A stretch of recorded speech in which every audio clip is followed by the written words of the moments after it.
So there's a lot of misinformation going around about these fires in LA, and I want to try and touch on as many as possible to try and put a stop to it because they are hurting people, not helping. Off the top, two dumb ones. Looting has not been decriminalized in LA. It is illegal, and those engaging in it will be arrested and prosecuted. And honestly, who takes advantage of people who have been taken out of their homes or fires to loot? The Oregon firefighters are already here fighting fires. They are not stuck at the border at emissions testing on their trucks. That is a blatant lie already debunked by the Oregon fire chief. But let's deal with the bigger lies that are being spread because they're getting major traction and it helps no one to spread lies in a crisis. The lie. Los Angeles ran out of water to fight the fire because liberals are dumping water into the ocean to save some fish. That is wrong. LA never ran out of water. As of January 6th, the California reservoirs were at 122% capacity above their historical average. We have more water in them right now than we've had in the last decade and a half. Fish protection does not directly impact firefighting resources. These are two completely unrelated issues. So stop conflating them. The fire hydrants ran out of water due to mismanagement. Wrong. Water that comes from fire hydrants is stored in tanks. These tanks have a finite amount of water, around 1 million gallons, and when the tanks get below a certain level, a pump kicks in to refill the tanks. The reason some of the fire hydrants ran dry wasn't because there was no water. It was because they were using an unprecedented amount of water, fighting multiple fires at the same time, which emptied the pressurized tanks faster than those reservoir pumps could refill them. There was also a decision to cut power in certain areas, particularly in Altadena, due to the extreme high risk of power lines blowing over in the high winds, which would have caused even more fires. Backup generators were turned on, but the shutoffs caused the pumps that pushed the water in the fire hydrants, particularly needed to have enough pressure to pump water uphill, to be off for a gap of time. Without power, there was no way to pump water, but with power, there could have been more fires. So it was this terrible catch-22. To be clear, a water resource expert at UCLA has been quoted saying, "I don't know a water system in the world that would have been prepared for this type of event." Other water experts agree with him, saying even fully functioning fire hydrants would not have been enough to battle fires of this magnitude. You can't fight a wildfire with urban water infrastructure. Fires like this are fought from the air, and that was impossible with the hurricane-force winds.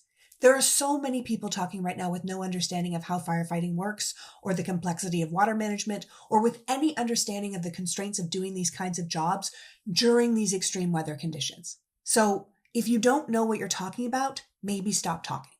Yes, one reservoir near the Pacific Palisades was empty, as it had been drained for repairs, but that was due to the fact that January and February are usually the wettest months in California, so it was thought to be the most appropriate time to do the maintenance. And, as a reminder, we don't typically fight fires directly with reservoir water. Reservoir water can be used for water drop planes, but the pilots weren't in the air anyways because of the winds. You might have heard that the city, particularly the Democratic mayor, cut $15 million in the fire department's budget. That is true, but it is also false. Yes, fire officials have been asking for the ability to meet the dramatically increased risk of disaster-fueled fires, fueled in part by climate change, which the fire department understands, as do the insurance companies who have been quietly canceling people's fire insurance due to climate change, while politicians tell you it's a hoax.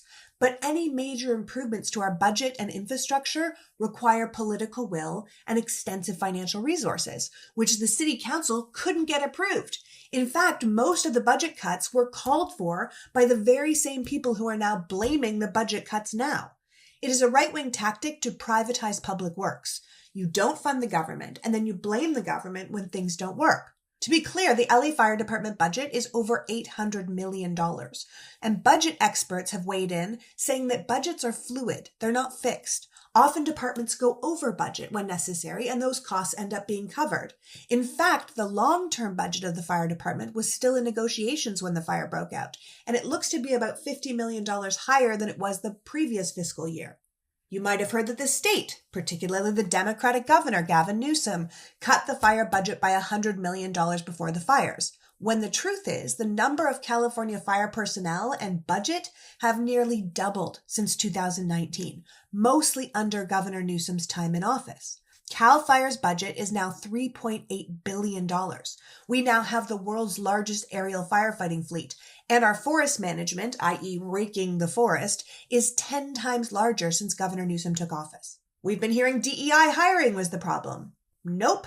DEI did not cause the winds or the fire or the lack of rain since last May.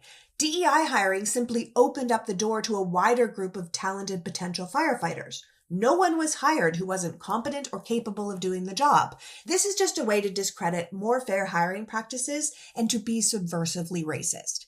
The same people making the DEI argument blame diversity hiring for the Baltimore Bridge collapse when a cargo ship malfunctioned and drove into the bridge, and when a plane panel detached on a Boeing aircraft because of Boeing's shocking lack of regulations. It is a dog whistle, and it would have made zero difference to this crisis. As the head of the board for Firefighters United for Safety, Ethics, and Ecology said, no fire agency is going to sacrifice training and fundamental fire control and operations at the expense of DEI training.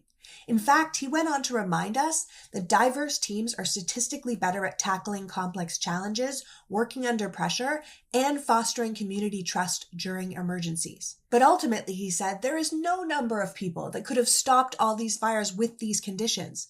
Now, there is no doubt that a lot of discussions have to be had about fire budgets and water management and housing development and insurance and outdated infrastructure.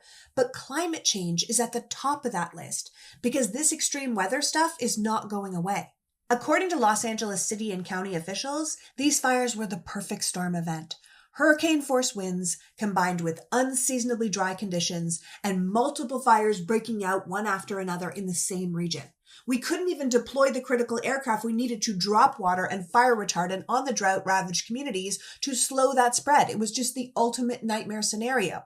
People are quick to point fingers because they want there to be an easy answer. They want there to be someone to blame rather than accepting this is the new normal in an era of climate-related calamities that we have allowed to happen by not taking climate change seriously over the past 50 years. It's not a matter of firing someone. It's a matter of changing how we do things, of acknowledging we have a problem that's going to take a lot of money and a lot of work to fix, and a lot of people don't want to do that. But if we don't accept reality, this kind of thing will just keep happening, not just in California, which apparently a lot of people feel comfortable turning their backs on, but around the nation. We kicked the can down the road long enough, and we've hit a wall. And now we have to get over it.